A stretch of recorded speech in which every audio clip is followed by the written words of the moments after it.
Hey, what's up everybody? It's Izzy from PowerliftingToWin, and in today's program review, we're going to be taking a deeper look at Mike Teixeira's Generalized Intermediate program. So without any further ado, let's get right into it. Well, we've come to the very last program that I'm going to review, Mike Teixeira's Generalized Intermediate program using RTS principles. After this, I'm going to be writing and releasing the first real ebook from PowerliftingToWin, Programming to Win. The book will contain an updated and revised version of the Novice program, as well as the highly anticipated PowerliftingToWin Intermediate program. Multiple templates and options will be presented in the book, so stay tuned for that. Teixeira's Generalized Intermediate program is one of the most thoughtful and complex programs that we've taken a look at thus far. If you haven't already taken the time to check out my review of the RTS system, please do so now. You will not understand a damn thing in this review without that background knowledge. Even so, this program is dense enough that I will not be able to unravel all of its complexities in a simple review. For those who don't know about Mike Teixeira, in my opinion, he is probably the single best powerlifter in the world. He's totaled over 2,100 pounds at 264 pounds. Not only that, but Mike runs one of the most successful powerlifting coaching services in the industry. He doesn't have one or two national record holders under his wing. He has multiple world record holders and multiple world champions. That's right, RTS has produced multiple world champions in the IPF, and Mike is one of them. He's got one of the highest totals of all time despite being drug tested. Now, the Generalized Intermediate program was produced for a very specific type of lifter, and it is not a plug-and-play program like so many others. In Mike's own words, this is who the General Intermediate program was designed for. The program is written for David. David is 30 years old and weighs 215 pounds. He has been lifting for 4 years and has posted a Class 3 total in the Russian classification chart. He comes from a background of various 5x5 programs and has done a short stint of 5-3-1. He is able to continue his transition from 3 times weekly templates to 4 times weekly templates. He has read enough articles on the RTS site to be familiar with RPEs and fatigue percents. He has no significant injuries and no significant time restrictions. He has basic equipment. David trains and competes raw without knee wraps. He deadlifts conventional styles, and all his sticking points are at the bottom of the lift. There are at least 3 critical points to pull from that paragraph. 1, David is an intermediate lifter. He is neither novice nor advanced. David is currently transitioning to 4 times per week frequency, but isn't quite there. The assistance exercises are clearly for somebody who is weak at the bottom of all 3 competition lifts for your 3rd point. Now, the closer you are to David, the better this program is going to work for you. If you already train 4 times per week or more, this program is a step backwards. This is a transition program. This is a program you'd run to move on from something like Strongless 5x5, Mad Cows, Starting Strength, the Texas method.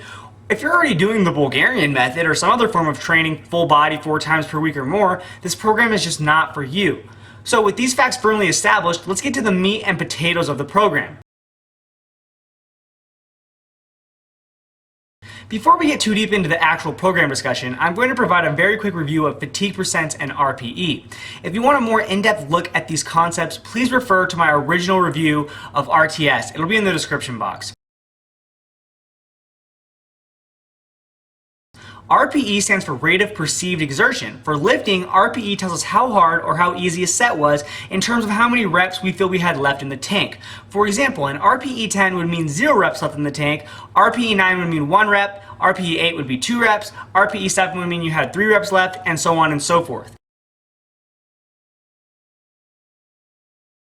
Fatigue percents are a little bit more complicated. Say you work up to a set of 5 at 100 pounds with an RPE 9. If you take the weight down to 95 pounds and do 5 more reps, the RPE might only be RPE 8.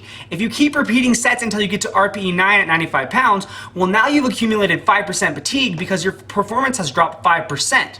On good days, you might take 6 or 7 sets to hit 5% fatigue, and on a bad day, you might only take 1 set. So in this manner, volume is autoregulated. We don't judge how many sets you do, we judge what effects those sets have on your performance. This is far more precise. Now, let's get on to the actual program. I cannot lay out the program in its entirety because there are a full 9 weeks of training included and not a single week is the same. If you want to see the entire program, check it out in the description box. I highly encourage you to take a look before reading the rest of the review. Now, while I cannot lay out the whole program, I can provide you with the general structure of the program. During the first 4 weeks of the program, you'll be lifting 4 times per week on a full body scheme. Here's what it looks like. Alright guys, you're going to want to full screen this one to get the full picture here. But before we get into this chart too much, let me define some of the terms. So prime movements are the competition style lifts and or the most important lifts to you personally. So specificity applies here. This could be a competition squat, or if you're one of those people that likes overhead pressing a lot, it could be the overhead press. Assistance movements are close variations chosen to improve movement weaknesses in your prime lift. So for example, if you're weak out of the bottom of the squat, a pause squat would be an example of an assistance exercise. Supplemental movements are general movements chosen for training certain muscles and overall hypertrophy. So for example, for the squat, it could be front squats. For the deadlift, it could be barbell rows. For the bench press, it might be overhead press, push press, incline bench, something like that. Secondary lifts are lifts that are the second most important lift behind the prime lift. This is really only used in the program for bench, and the secondary lift is always touch and go bench. But again, if you're one of those people who loves overhead pressing, you could consider putting overhead press as your secondary upper body movement rather than another bench. I wouldn't recommend that if you are a powerlifter though. Okay, with some of those terms defined, let's actually look into the program itself. So you can see that throughout the program, early in the week, you're going to be focusing on the competition style lifts. In those first 4 weeks where you're training 4 times a week, you do your competition squat, your competition bench on Monday, and then you do your competition deadlift on Tuesday. In the latter half of the week, you do your main assistance movement. So for example, you do pause squats and pin squats, touch and go bench, and things like deficit deadlifts or rack pulls. Now, once you get to weeks 5 and 8, things switch up a bit. You do your prime squat or your competition squat on Monday, but then you do your competition bench and competition deadlift on Wednesday. And as was the case in weeks 1 through 4, your prime assistance movements are basically on Friday at the end of the week. So you're always doing your competition movements on the RTS Generalized Intermediate program early in the week when you are the freshest. The entire program is designed to lead you into a peak in week 9. Let's take a look at what that looks like. So here's the meat peak, guys. You can see it's really simple and really specific. You're maintaining frequency, squashing volume, and keeping the intensity relatively high with the singles, but it's still easy. Monday, you work up to your openers. On Wednesday, you do all your warm-ups up to your openers, but you don't go over 80%. You then compete on Saturday or do a mock meet that Friday to test your new 1-rep maxes. This program uses a rather complex mixture of periodization schemes, to be honest. There are elements of traditional linear periodization and concurrent periodization. For one, the supplemental exercises that target primarily hypertrophy, and you notice that they are in the higher rep ranges. You'll occasionally have lower rep assistance movements, and at times the main competition movements are done for volume. For those of you who are familiar with the concept, this is similar to daily undulating periodization, which is a type of periodization where you train for strength, power, and hypertrophy specifically all on different days of the week. In other words, this is a form of concurrent periodization where all important attributes are trained within the context of a single training week. However, the program isn't truly a concurrent periodization scheme because, as you can see, the program progresses from high volume and higher reps to lower reps and lower volume as time goes on. This is more akin to basic linear periodization, or what I've often referred to as pendulum-style periodization, my favorite form for the vast majority of trainees. Take a look at the number of reps you perform on the competition lifts and the total amount of fatigue you accumulate from week to week. Referring to the above chart, it should be obvious that we're dealing with rich programmatic variety here. There isn't a single week where intensity and volume aren't manipulated relative to each other. The first week of the program is what you could call an introductory week. Because David isn't used to 4 times per week frequency, he is exposed to that level of frequency with no added fatigue. This gives him time to make some basic adaptations before we start beating the hell out of him. However, in weeks 2 through 4, the beating commences. In RTS, a 30% fatigue week is generally considered the maximum amount you can recover from inside of one training week, and it is thus classified as medium stress. You'll notice that the pattern goes medium stress, high stress, medium stress, which means that in those 3rd and 4th weeks, you're not going to be fully recovered. You'll accumulate fatigue in week 3, and because you're performing a maintenance dose of fatigue in week 4, it's going to carry over, and thus you won't be fully recovered at the end of week 4. You do get some relief in week 5 for the 25% fatigue week as you switch back to 3 times per week frequency. This should allow some, but not all, of the fatigue from week 3 to dissipate. Too bad you get hit with another strong dose of fatigue in week 6 at 37.5%. So at this point in the cycle, fatigue levels are still elevated. It isn't until weeks 7 and 8 where the intensity block really draws to a close that you get 2 weeks in a row of relatively reduced fatigue at 25%. Even still, you should still have fatigue accumulated. Do the basic math here. We got 45% plus 37.5%. Minus 30%, minus 30%. So we did an extra 22.5% fatigue from what we could be expected to recover from during each week of the program. And then we had 3 weeks at 25% for a total of 15% bonus fatigue. So we've only gotten 15% fatigue into that 22.5% debt that we created. In other words, we've done 7.5% more fatigue throughout the cycle than you can reasonably expect to recover from inside of 8 weeks. So realistically, it isn't until the very last week in week 9, meat week, where you do another 0% fatigue week, that you're truly fully rested and ready to go.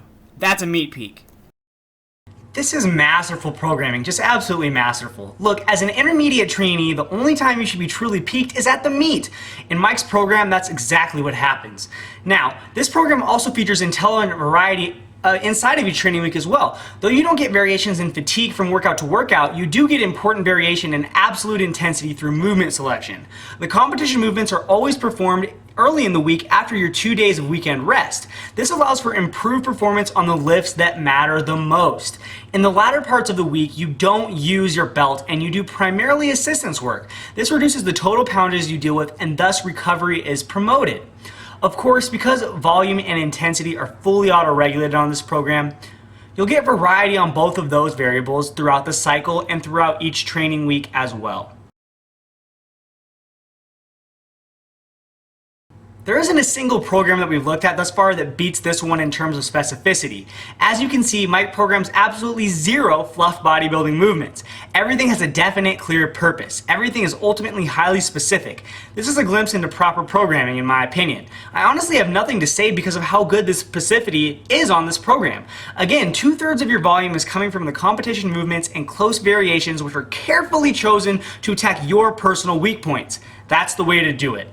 The last third of the volume comes from muscle building exercises that still retain a great deal of specificity as well. Your supplemental work on this program isn't tricep pushdowns or leg extensions, it's close grip bench presses and barbell front squats.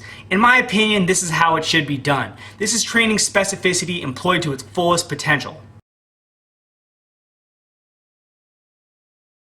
This program uses progressive overload. As the weeks march on, you go from doing medium weights at higher volumes to heavy weights at medium volumes. The program is fully auto-regulated, but you should be handling heavier and heavier weights as the program progresses due to the fact that the reps you'll perform will be lower and lower.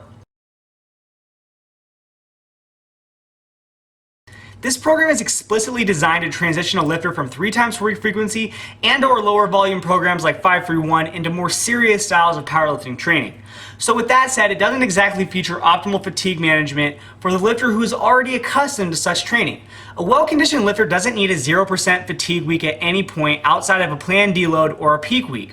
A well-conditioned lifter doesn't need to restrict himself to 4 times per week pulses of higher frequency. He can use the higher frequency throughout the entire training cycle. Remember, this was designed for David, who is still transitioning to higher frequencies. If you don't fit David's description, if you don't fit the avatar, the fatigue management wasn't individualized for you.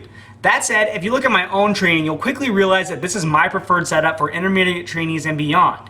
In general, I prefer full body templates for natural lifters. Splitting the workload apart allows for better recovery on higher volume programs, and higher volume programs eventually become necessary for the natural to continue to make progress. You'll notice that you're doing upper body work 4 times per week, squatting 3 times per week, and pulling twice per week in that first month of training. That is how I like to set things up as well, and it's how I personally do it for myself. I would note that older lifters, 35 to 40 plus, often benefit from a split rather than full body templates. So for you masters lifters, I don't think this is an optimal fatigue management model either. Well, we can't exactly criticize RTS on autoregulation, can we? This program is fully autoregulated in terms of intensity and volume. This is the second strongest aspect of the whole program, because specificity takes precedence over everything else, and this program maxes specificity. With a fully autoregulated program like this, you don't merely give everyone a cookie-cutter prescription for volume and intensity. However well prepared you are that day is however well you will perform. On good days, you'll be able to hit higher weights because the RPEs will be lower at your usual working weights. On days where you're particularly resistant to fatigue, you'll get in more volume. And the exact opposite will be true on bad days. You'll do less volume in order to hit your fatigue percents, and you won't be able to use as heavy weights. Unlike so many other programs which give static volume recommendations, the RTS Generalized Intermediate program conforms to your volume needs and not the other way around. This is what sets RTS apart from other training systems. Now, the one criticism we can make in terms of individual differences comes down to exercise selection. If you're not weak at the bottom of the lifts, well, the assistance exercises aren't really appropriate for you, are they? That is the problem with any cookie cutter template. If the person receiving the template doesn't fit the avatar, the program won't be optimal for them. This is why having a coach personally select your assistance exercises based on your personal weaknesses can benefit you so much. That is one of the most beneficial services that we offer at Powerlifting2Win. Nonetheless, Mike couldn't very well give away his entire system in a short article. Now, could he? For those of you who have finished out the easy gains from novice and early intermediate training, I highly recommend RTS. The RTS Generalized Intermediate program is the perfect transition program for you if you're close to the whole David avatar. However, this isn't a program that you can simply repeat over and over again. You can't run this program for long-term progress. This program was designed to give people an idea of how Mike does things. First of all, it's only 9 weeks long, features an introductory week, and is explicitly designed to transition a lifter to Mike's actual style of coaching. Again, this is not a long-term program. You either need to develop personally a long-term plan or get a powerlifting coach to help you do so. All that said, I really can't recommend the RTS system more highly. You can apply the auto-regulation principles to any program, not just this generalized intermediate, and I hope you sure apply the lessons in specificity because they might be more important than auto-regulation in the long run. Mike's website is one of the single best resources for powerlifters who are trying to learn about the sport. You guys really should take advantage of this opportunity while Mike is still offering all of this information for free. I can't recommend RTS more highly enough. Look, I'll put it this way.